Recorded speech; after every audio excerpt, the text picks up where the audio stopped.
इंग्लिशमध्ये एक म्हण आहे, service to man is service to God. जनसेवा हीच ईश्वर सेवा असते. आणि आज जगामध्ये कोणती देवता शिल्लक असेल तर ती मानवता, आणि हा मानवतेसाठी असतो. तेव्हा अशा कार्यक्रमाची ही सुरुवात सर्व मान्यवरांच्या शुभहस्ते या ठिकाणी दीप प्रज्वलन करून होत आहे. आपल्या महाराष्ट्र राज्याचे लाडके मुख्यमंत्री सन्माननीय देवेंद्रजी फडणवीस साहेब आणि महाराष्ट्र राज्याचे दिवंगत उपमुख्यमंत्री स्वर्गीय अजितदादा पवार यांच्या प्रथम जयंतीचं औचित्य साधून आज या ठिकाणी पंढरपूर मंगळवेढा मतदारसंघातील नागरिकांसाठी एक मोठा दिलासा. शासनाच्या विविध योजना आता एकाच छताखाली उपलब्ध करून देणाऱ्या शासनाच्या सेवा आपल्या दारी छत्रपती शिवाजी महाराज महाराजस्व समाधान शिबिर 2026ला नागरिकांचा उत्स्फूर्त प्रतिसाद लाभला. आमदार समाधानदादा अवताडे यांच्या मार्गदर्शनाखाली आयोजित करण्यात आलेल्या या शिबिरात महसूल, पुरवठा, आधार, आरोग्य, महिला व बालकल्याण, संजय गांधी, श्रावणबाळ, सातबारा दुरुस्ती, जात, उत्पन्न, रहिवासी दाखले, रेशन कार्ड अशा 15हून अधिक शासकीय सेवांचा लाभ नागरिकांना एकाच ठिकाणी मिळाला. विशेष म्हणजे आमदार समाधानदादा अवताडे यांनी स्वतः प्रत्येक विभागाची पाहणी करत नागरिकांच्या अडचणी जाणून घेतल्या आणि अनेक प्रश्न जागेवरच मार्गी लावले. त्यामुळे नागरिकांनी समाधान व्यक्त करत आमदार अवताडे यांच्या कार्याचे कौतुक केले. या कार्यक्रमाला पंढरपूर व मंगळवेढा तालुक्यातील शासकीय अधिकारी, कर्मचारी तसेच विविध विभागांचे प्रतिनिधी मोठ्या संख्येने उपस्थित होते.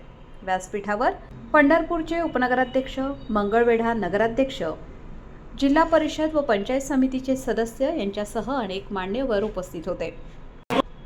जनतेची कामे जलद, पारदर्शक आणि एकाच ठिकाणी पूर्ण करण्याचा आमचा प्रयत्न कायम राहील अशी प्रतिक्रिया आमदार समाधानदादा अवताडे यांनी यावेळी दिली. शेवटी काय म्हणालेत आमदार समाधान अवताडे पाहूयात आमच्या विशेष रिपोर्टमध्ये. आम्हाला ज्यावेळेला निर्देश आले की समाधान शिबिर प्रत्येक मतदारसंघ वाईज घेतलं पाहिजे, समाधान शिबिर मंगळवेढ्याला आणि पंढरपूरला कुठं घ्यायचं याच्यावरती विषय चालू होता. परंतु त्या ठिकाणी मी माननीय प्रांताधिकारी साहेब यांना सगळ्यांना सांगितलं की वारी झाल्यानंतर वारीमध्ये सगळे अधिकारी, कर्मचारी हे सगळेजण त्या ठिकाणी बिझी आहेत. वारी झाल्यानंतर आपण विशेष परवानगी घेऊ आणि नंतर आपण करूया, आणि नंतर मग आपण करायचं कुठं हा विषय झाल्यानंतर मग म्हणलं पंढरपूरमध्ये, कारण मंगळवेढ्यामध्ये जे समाधान शिबिर झालं ते अतिशय चांगले लाभार्थी म्हणजे जवळजवळ 11,573 लाभार्थी की मंगळवेढा तालुक्यामध्ये झाले. पण पंढरपूरमध्ये समाधान शिबिराच्या माध्यमातून 6,774 लाभार्थी झाले. त्यामुळं आम्ही ठरवलं गेलं टोटल या समाधान शिबिराच्या माध्यमातून या मतदारसंघातील जवळजवळ 18,347 लाभार्थी त्यांनी लाभ घेतला.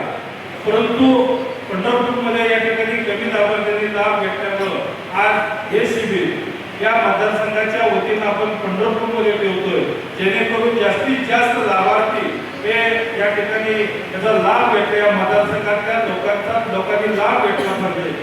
तर म्हणजे त्या सरकारमध्ये आदरणीय या खात्याचे मंत्री बावनकुळे साहेब त्यांच्या कार्यकाळामध्ये अतिशय चांगले निर्णय महसूल खात्यामध्ये झाले.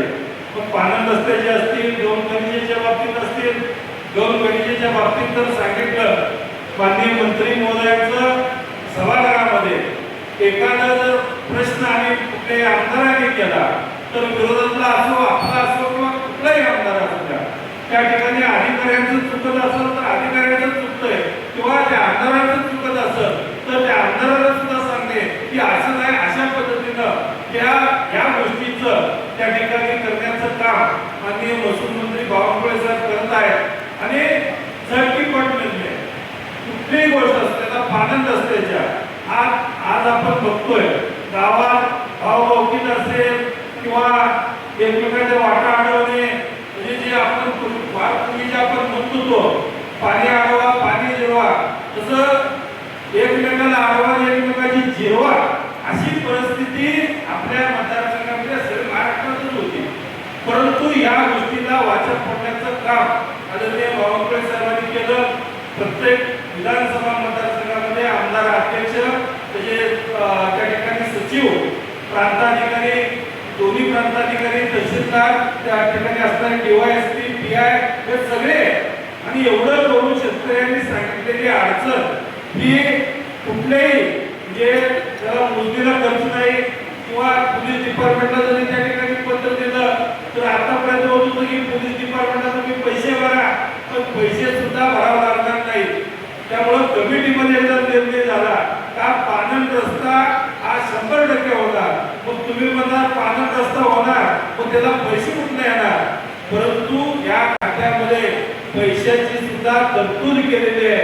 प्रत्येक किलोमीटरला 15 लाख लागो, 25 लाख लागो, तर ती सुद्धा त्या PWD मध्ये एक्झिक्युटिव्ह इंजिनियर, डेप्युटी इंजिनियर यांना अधिकार दिलेले आहेत.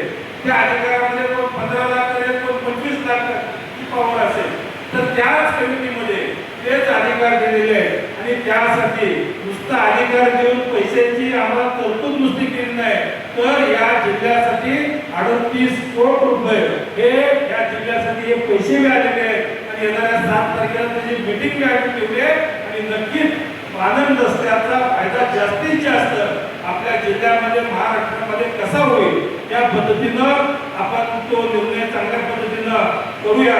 आज आपण बघतोय समाधान शिबिराच्या माध्यमातून मी माननीय दोन्ही प्रांताधिकाऱ्यांना सांगू इच्छितो की या समाधान शिबिरामध्ये सुद्धा आपण अतिशय चांगले जवळजवळ 11,000 लाभार्थ्यांनी या ठिकाणी लाभ घेतला.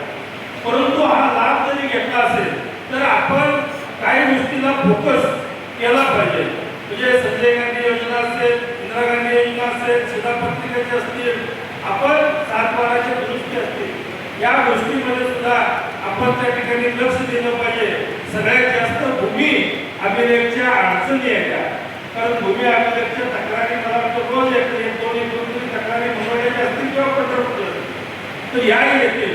या डिपार्टमेंटमध्ये सुद्धा आपण त्या ठिकाणी जास्तीत जास्त लक्ष देऊ, त्या ठिकाणी कुठल्याही अडचणी लोकांच्या सोडवल्या पाहिजे या पद्धतीनं आपण केलं पाहिजे. कृषी खात्याने सुद्धा जे जिथं चांगलं काम होतं तिथं चांगलं म्हणून मंगळवारच्या कृषी खात्याने अतिशय चांगलं काम या निमित्तानं केलेलं आहे. यांत्रिकीकरणामध्ये, अतिवृष्टीमध्ये विशेष काम या निमित्तानं केलेलं आहे.